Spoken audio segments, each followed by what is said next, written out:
Assalamualaikum warahmatullahi wabarakatuh. Waalaikumsalam warahmatullahi wabarakatuh. Baiklah, di sini kami akan mempresentasikan hasil diskusi kami. Yang terhormat Ibu Dede Kurniasi SPD MSI sebagai dosen pengampu pada mata kuliah pengembangan kurikulum sekolah menengah dan juga teman-teman yang ada di kelas ini.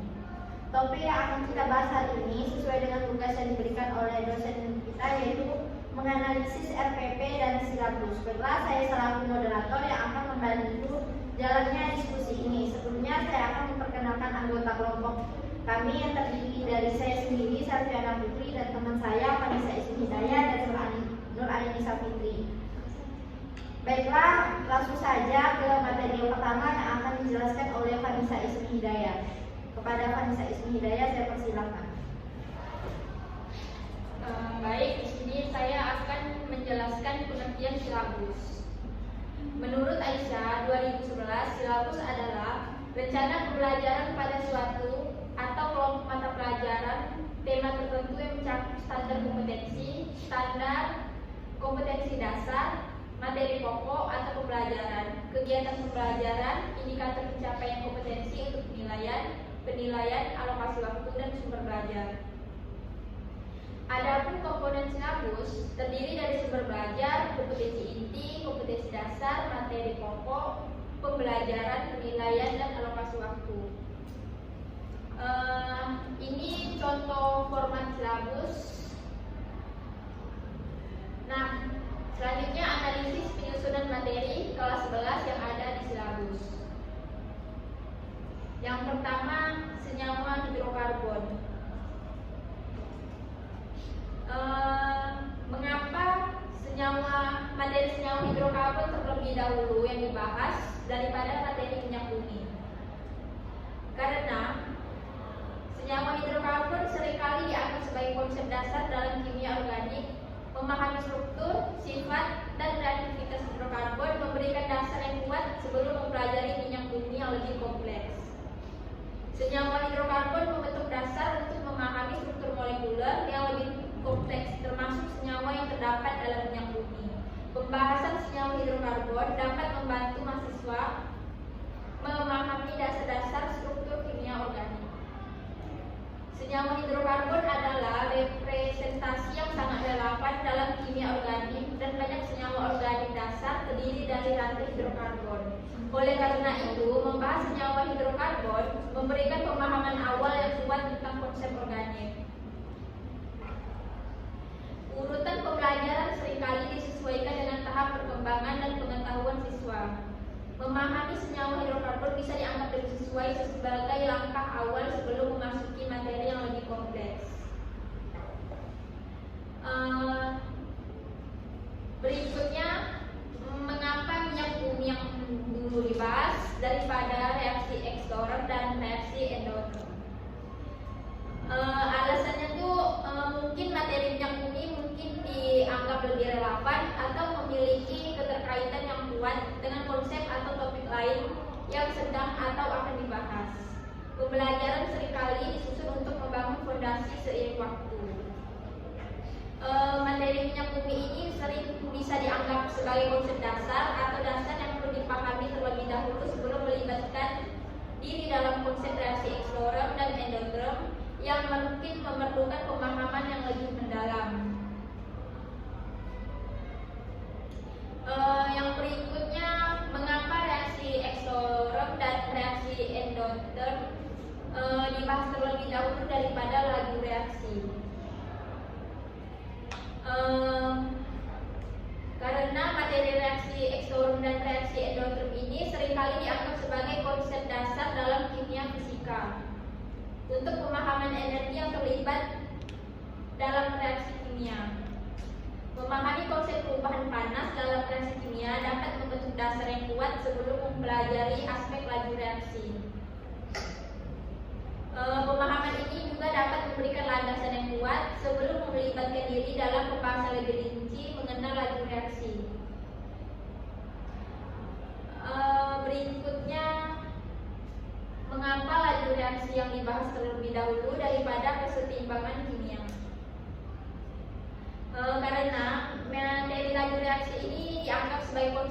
lebih mendasar dan dapat memberikan pengenalan awal terhadap dinamika reaksi kimia.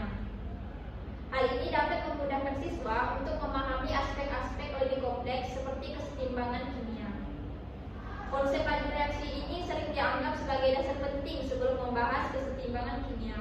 Pemahaman tentang bagaimana reaksi berlangsung secara cepat atau lambat menjadi dasar untuk memahami konsep kesetimbangan kimia. Berikutnya, mengapa materi kesetimbangan kimia terlebih dahulu dibahas daripada teori asam basa. Karena materi kesetimbangan kimia ini sering dianggap sebagai konsep dasar yang membentuk landasan bagi konsep-konsep kimia yang lebih kompleks. Memahami kesetimbangan kimia ini memberikan dasar yang kuat sebelum membahas konsep teori asam basa yang mungkin melibatkan aspek-aspek yang lebih rumit. Konsep kesetimbangan kimia memiliki keterkaitan langsung dan bagaimana mereaksikan kimia mencapai keadaan kesetimbangan dinamis. Pemahaman ini membantu siswa memahami bahwa reaksi kimia tidak selalu berlangsungan satu arah, tetapi bisa mencapai kondisi kesetimbangan. Materi kesetimbangan ini juga memiliki hubungan dengan kinetika kimia yang mempelajari kecepatan reaksi. Sebelum memahami konsep teori asam basa, pemahaman tentang bagaimana reaksi mencapai kesetimbangan dapat membantu siswa merinci aspek kinetika reaksi. Dan materi kesetimbangan kimia ini membawa konsep konstanta kesetimbangan KC atau KP. Pemahaman ini dapat menjadi dasar yang baik sebelum membahas teori asam basa yang juga melibatkan konsep konstanta kesetimbangan. Baik, untuk penjelasan berikutnya akan dijelaskan oleh Selviana Putri. Kepada Selviana Putri, saya persilakan. Baiklah, di sini saya akan melanjutkan penjelasan dari Vanessa Ismi Hidayat. Mengapa teori asam basa itu lebih dulu dibahas daripada literasi asam basa. Bahasan teori asam basa biasanya dilakukan terlebih dahulu sebelum literasi asam basa karena pemahaman yang baik tentang teori tersebut penting untuk memahami konsep dan langkah-langkah yang terlibat dalam literasi. Teori asam basa memberikan dasar tentang sifat-sifat zat tersebut sehingga memungkinkan penentuan titik akhir dan perhitungan yang akurat selama literasi. Secara lebih rinci, pemahaman teori asam basa termasuk di definisi Bronsted, Lowry, dan Lewis memberikan dasar untuk mengenali interaksi asam basa yang mendasari literasi. Dengan pemahaman teori ini, kita dapat mengidentifikasi titik akhir literasi di mana jumlah ekuivalen asam dan basa setara. Tanpa pemahaman ini, interpretasi hasil literasi menjadi sulit dan akurasi penentuan konsentrasi atau keberadaan asam atau basa dalam larutan dapat terpengaruh. Oleh karena itu, pembahasan teori asam basa sebelum literasi membangun landasan konseptual yang kuat untuk eksperimen literasi yang lebih lanjut. Kemudian, mengapa literasi asam basa dibahas lebih dulu daripada hidrolisis garam, yaitu karena urutan ini mengikuti langkah logis pembelajaran kimia analitik. Teori asam basa memberikan dasar konsep dasar yang diperlukan untuk memahami proses literasi asam basa. Setelah memahami prinsip dasar literasi, pembahasan tentang hidrolisis garam masuk dalam konteks yang lebih luas. Hidrolisis garam melibatkan reaksi larutan garam dengan air yang dapat menghasilkan larutan asam atau basa tergantung pada sifat konstituen asam dan basa dalam garam tersebut. Dengan memahami terlebih dahulu literasi asam basa, siswa atau pembelajar dapat menguasai konsep dasar reaksi asam basa yang menjadi dasar untuk memahami fenomena yang terlibat dalam hidrolisis garam. Ini mempermudah pengorganisasian materi pembelajaran dan membantu siswa mengembangkan fondasi konseptual yang kuat.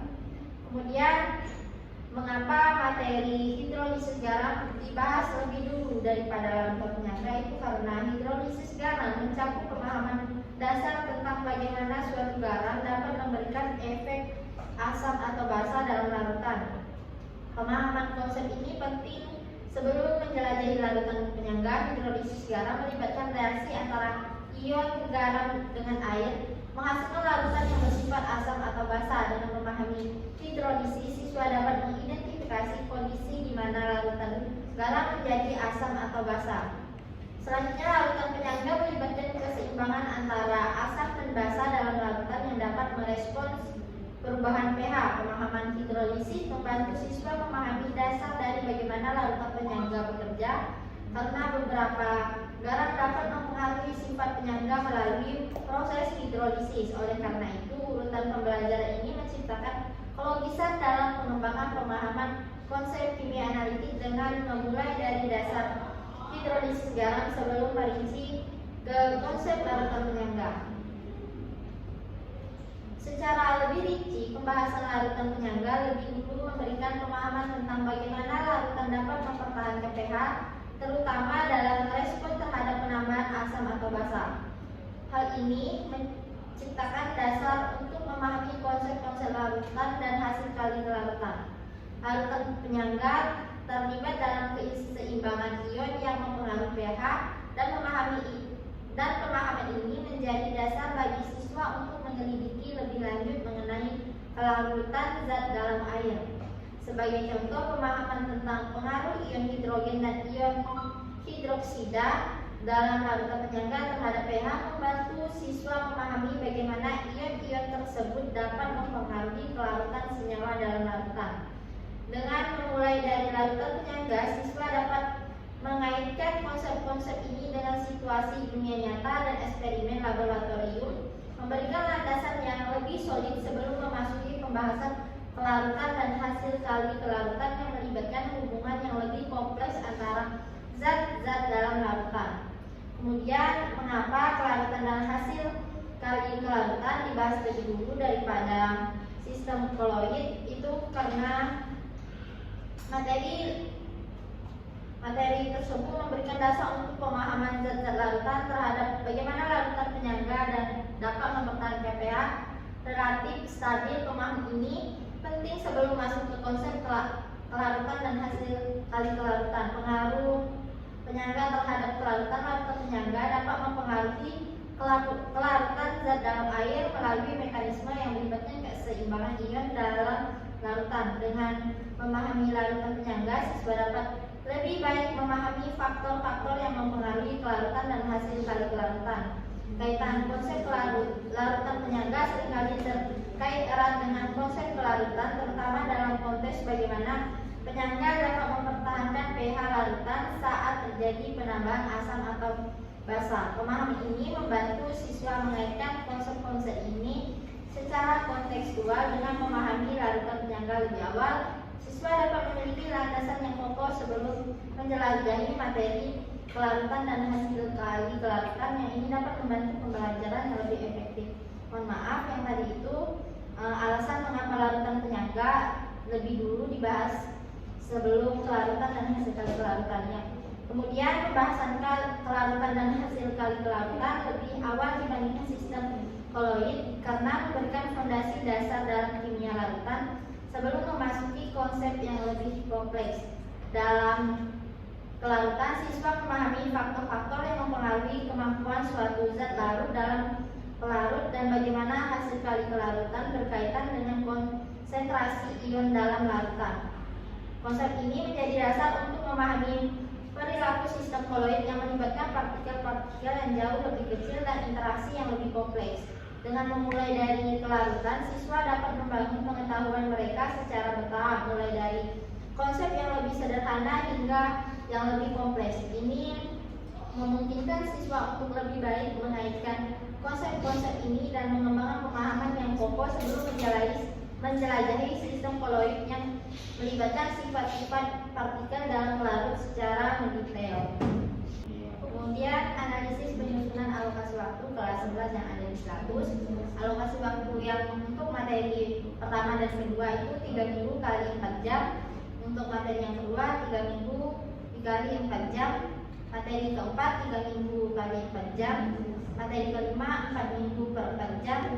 Yang keenam 2 minggu 4 jam. Untuk yang ketujuh 3 minggu dikali 4 jam. Yang materi ke-8 3 minggu dikali 4 jam. Untuk materi yang ke-9 3 minggu dikali 4 jam. Dan alokasi waktu yang ke-10 4 minggu dikali 4 jam. Dan yang terakhir 3 minggu dikali 4 jam. Kemudian materi selanjutnya akan disampaikan oleh teman saya Nur Aini Sakina. Pada Nur Aini Sakina, siapa silakan.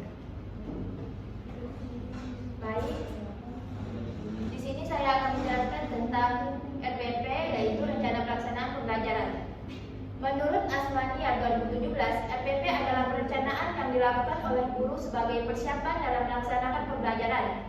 Sedangkan menurut Hamalin 2015, RPP adalah dokumen tertulis yang berisi rencana kegiatan pembelajaran yang akan dilakukan oleh guru dalam 1 minggu atau 1 semester.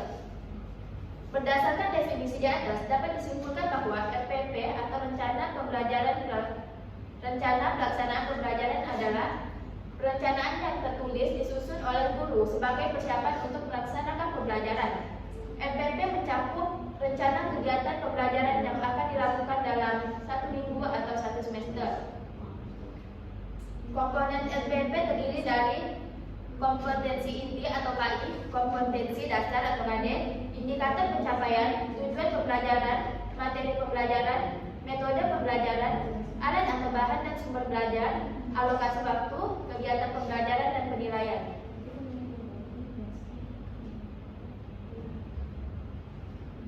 Di dalam KI atau kompetensi inti merupakan standar kompetensi lulusan dalam bentuk kualitas yang harus dimiliki oleh peserta didik yang telah menyelesaikan pendidikan pada satuan pendidikan tertentu. Kompetensi inti harus menggambarkan kualitas yang seimbang antara pencapaian hard skill dan soft skill menurut Mulyasa 2015. Tim Kemendikbud 2013 menjelaskan bahwa kompetensi inti dirancang sering dengan meningkatnya usia peserta didik pada kelas tertentu. Rumusan kompetensi inti menggunakan notasi sebagai berikut. Kompetensi inti 1 untuk kompetensi inti sikap spiritual. Kompetensi inti 2 untuk kompetensi inti sikap sosial. Kompetensi inti 3 untuk kompetensi inti pengetahuan dan kompetensi inti 4 untuk kompetensi inti keterampilan. Next.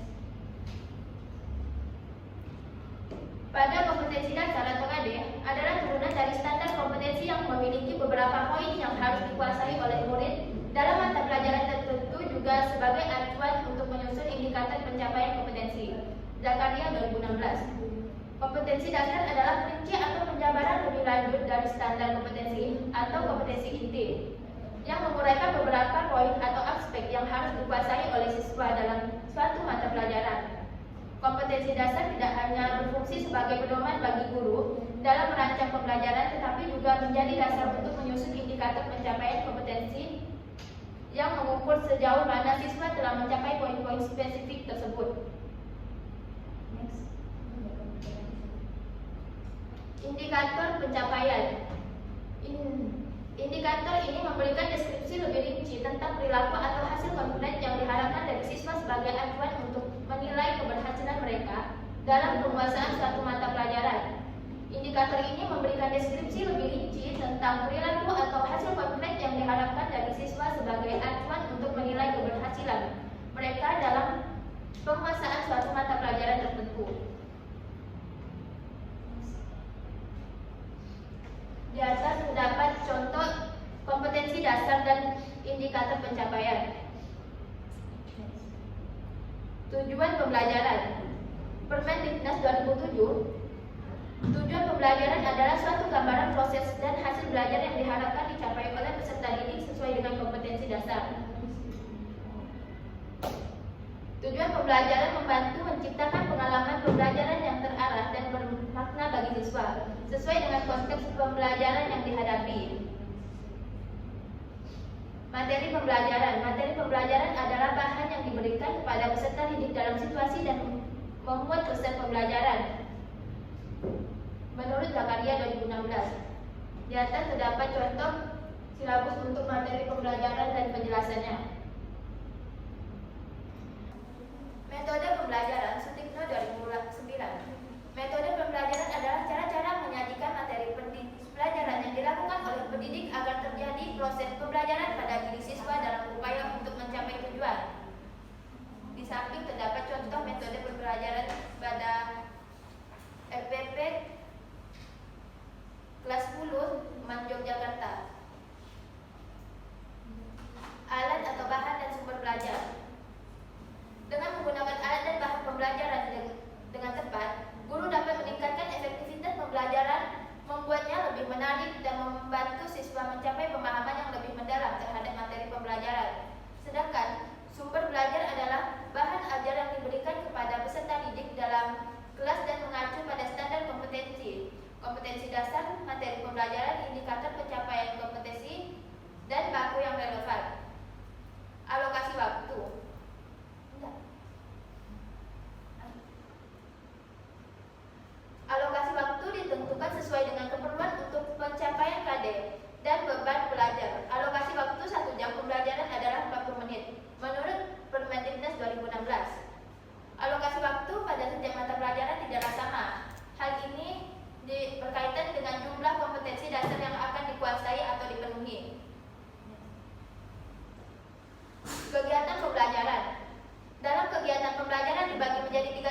mencapai kemajuan belajar dan meningkatkan proses pembelajaran. Penilaian dilakukan secara konsisten dan terprogram, melibatkan tes, non-tes tertulis atau lisan, pengamatan kinerja, pengukuran sikap, dan penilaian hasil karya seperti tugas, proyek, atau portofolio.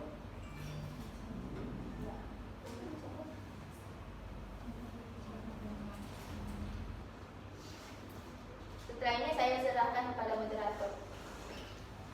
Baiklah, mungkin itu saja yang dapat kami sampaikan dan pastinya terdapat banyak kekurangan. Di sini kami akan buka sesi diskusi kepada teman-teman yang ingin bertanya. Kami persilakan.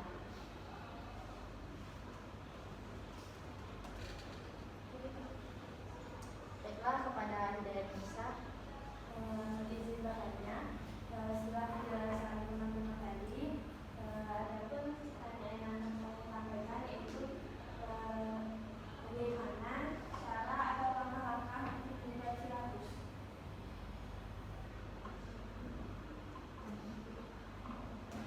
Baiklah, Hidayat Nisa, pertanyaannya kami tampung dulu ya. Kepada teman-teman yang lain, apakah masih ada yang ingin bertanya?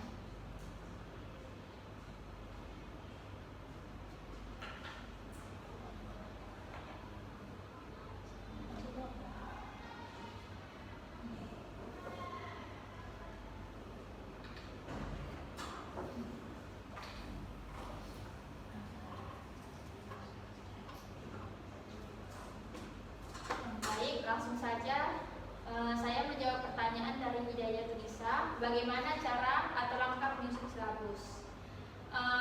Adapun langkah-langkah membuat silabus yaitu mengidentifikasi tujuan pembelajaran, menyiapkan materi pembelajaran, menentukan metode dan teknik pembelajaran, menyiapkan evaluasi dan penilaian hasil belajar, menyusun struktur silabus, melakukan review dan revisi terhadap silabus, dan menyiapkan rencana pembelajaran.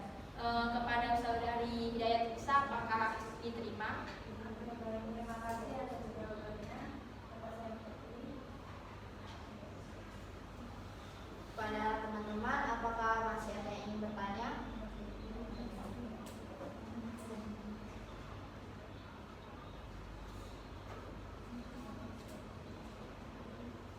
Baiklah, di sini saya akan menyampaikan hubungan antara silabus dan RPP. Silabus dan RPP memiliki hubungan yang erat dalam perencanaan dan pelaksanaan pembelajaran. Silabus memberikan gambaran umum tentang materi ajar, tujuan dan indikator pencapaian kompetensi dalam suatu mata pelajaran. Di sisi lain, RPP merinci langkah-langkah konkret untuk mencapai tujuan tersebut dalam setiap pertemuan atau sesi pembelajaran. RPP menjelaskan secara rinci strategi pengajaran, metode pembelajaran, kegiatan, dan penilaian hasil belajar, mengimplementasikan secara langsung garis besar yang disajikan oleh silabus. Dengan demikian, silabus dan RPP saling melengkapi, di mana silabus memberikan arah umum dan RPP memberikan panduan terperinci untuk memastikan tujuan pembelajaran tercapai dengan efektif di dalam kelas. Baiklah, dengan disampaikannya hubungan antara silabus dan RPP, berakhir pula sesi presentasi kami. Saya akhiri diskusi kelompok kami hari ini. Terima kasih kepada teman-teman yang telah hadir dan terima kasih atas kesempatannya. Kami ucapkan terima kasih. Assalamualaikum warahmatullahi wabarakatuh.